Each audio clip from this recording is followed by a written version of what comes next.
ফ্রেমটা রবীন্দ্র কাব্য রহস্যে পুরো, আপনারা যারা ছবিটা দেখেননি আমি স্পয়েল করতে চাই না, কিন্তু বাবা ছেলে আর ফ্রেমে রবীন্দ্র কাব্য রহস্যর গল্পটা আমরা জানি, আমি গল্প বলতে বলছি না, ছবিটা সম্বন্ধে আমি বলবো একটা অসম্ভব ওয়েল মেড থ্রিলার, যে থ্রিলারের বিষয়বস্তুটা বর্তমানের সঙ্গে সঙ্গে 100 বছর আগেকার কিছু ঘটে যাওয়া ঘটনা নিয়ে, এবং সেই ঘটনাগুলো হয়তো কাল্পনিক, কিন্তু কিছু ইস্যু আছে যে ইস্যুগুলো তখনও ছিল, এখনও আছে, এবং সত্যি সত্যি সেই ইস্যুগুলোকে বেস করে একটা গল্প তৈরি করা হয়েছে, তা করে একটা থ্রিলার বানানো হয়েছে।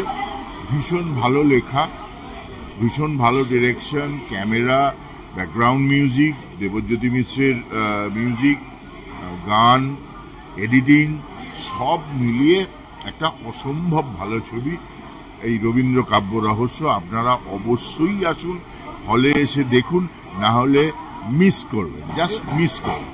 এবং প্রাসঙ্গিক, সেই প্রাসঙ্গিক ছেলে, ঠিক আছে ঋতু, তোমার চরিত্র নিয়ে যদি।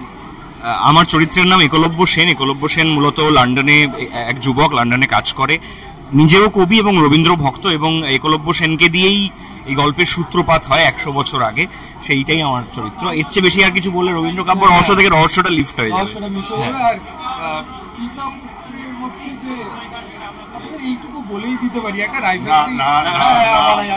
রহস্য রহস্য কিছু বলা যাবে না। আপনি ঋতুব্রতর অভিনয়কে মানে কতটা মার্কিং যদি বলি করতে চাই? না না না, ওভাবে মার্কিং করি না, আমি ওভাবে মার্কিং।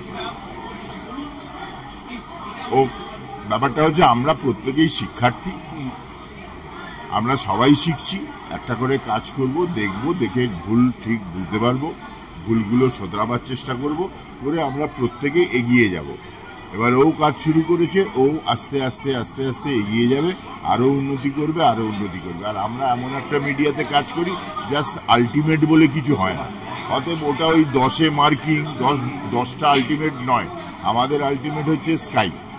সো ওখানে মার্কিং করাটাই খুব আমার ভালো, ঠিক লাগে না।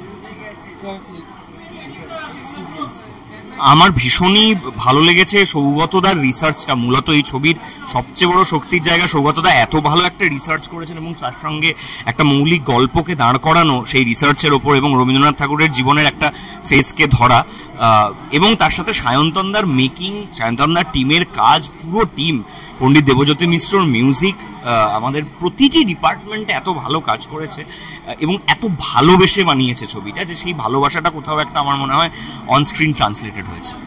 রহস্যটা রহস্যই রহস্য থাকে। আপনারা হলে আসুন, ছবিটা দেখুন অবশ্যই। Thank you.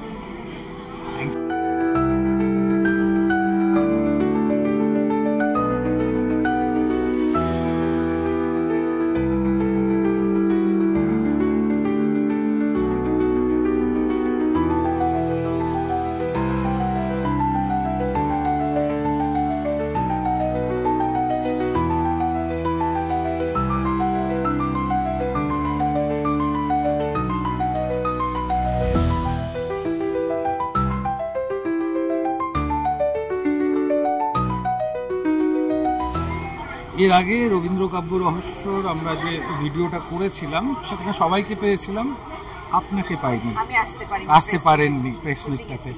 আজকে প্রিমিয়ার, আমরা ছবিটা দেখলাম, আপনারা যারা দেখেননি, এই মানুষের রহস্যময়ী একজন।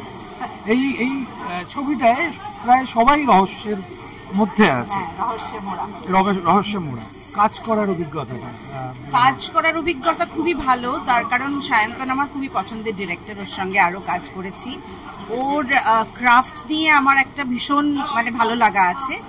তারপরে যখন গল্পটা শুনিয়েছিল আমি দেখলাম যে আসলে রবীন্দ্রনাথ তো আমাদের মানে রক্তে বইছে, শিরায় ধমনীতে বইছে, তো রবীন্দ্রনাথ নিয়ে একটা কাজ, তাতে ন্যাচারালি একটু বেশি এক্সাইটেড ছিলাম। তারপর যখন প্লটটা শুনলাম খুবই ভাল লাগলো, আর চরিত্রটাও খুব ভাল লাগলো। তারপরে একটা বাইরে গিয়ে সবাই একসঙ্গে শুটিং করা, সেটা একটা অন্যরকম এক্সপিরিয়েন্স। সব মিলিয়ে খুবই, পুরো ব্যাপারটাই খুব মধুর ছিল।